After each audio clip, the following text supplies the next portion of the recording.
He joins us now. Good morning, Congressman. Good morning. Good morning. You know, you and I have actually done something that the president hasn't done.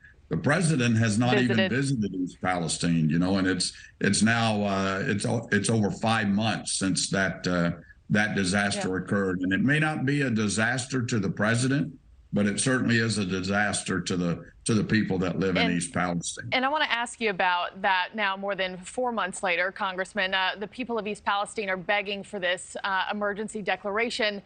And you and I have both talked to them there. We have seen it for ourselves. We've heard the stories. Why in the world hasn't this emergency been declared at this point?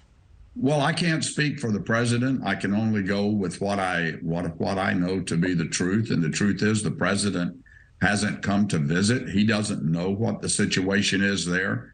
I've had one conversation with him. His transportation secretary had to be shamed into making a visit, and he makes a visit at like 7 o'clock in the morning when and also, sir, what about your own governor? What about Governor DeWine, who's signed extensions on it? I mean, why isn't the governor's been there many times. I've been there with the governor. The governor has gotten extensions to try, because remember, FEMA said this doesn't qualify as a disaster.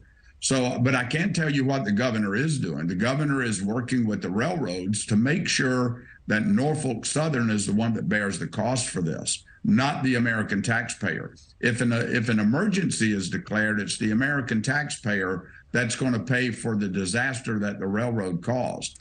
And I can tell you that because I've talked to the CEO of the railroad, I've talked to the governor, there are actions underway to make sure that citizens that feel they have been left out, that their issues and concerns are addressed, that businesses that can't open up, they're going to be taken care of. And you and I both know what happens when you assume, right? But is it fair to assume that if this emergency declaration hasn't been issued by now, more than 4 months later, that it's not going to happen? You have a lot of East Palestine residents watching this morning, hoping for answers. Well, I can't say that because the governor has until July 3rd in order to request that declaration. And again, FEMA has said that it doesn't qualify. But I think what we have to focus on is what's being done in spite of that lack of a declaration. The cleanup is going well. The air and the water continues to be monitored. To date, we've seen no air or drinking water contamination. The federal EPA has said that if Norfolk Southern doesn't pay up, if they don't take care of the residents there, that they'll end up paying 3 times the cost because the EPA will do it themselves. And the governor's EPA director has practically lived in East Palestine, and I go there every week that I'm back in district. And just a few seconds left, and sorry to interrupt you, but if no contaminants are found, if this wasn't toxic, as you know, the EPA is saying, why are people still getting sick there? Why do people like Jamie Wallace, who we talked to yesterday on the show, still feel unwell? Children feel unwell. You heard it from the protesters at the Capitol. Why?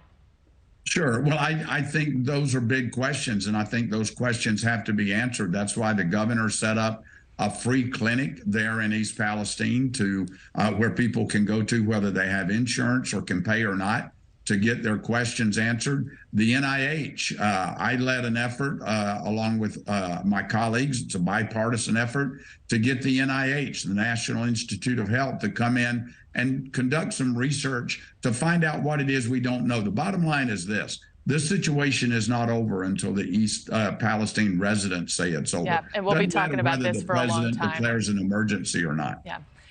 Congressman Bill Johnson, thank you so much. And just a reminder to everybody watching this at home, the NTSB is hosting a field hearing next Thursday and Friday to release official findings on why that train even derailed in the first place. So, Congressman, thanks for your time on this Friday. Appreciate it. Thank you for watching. Go to newsnationnow.com to find NewsNation on your television provider. And don't forget to click the red subscribe button below to get more of NewsNation's fact-driven, unbiased coverage.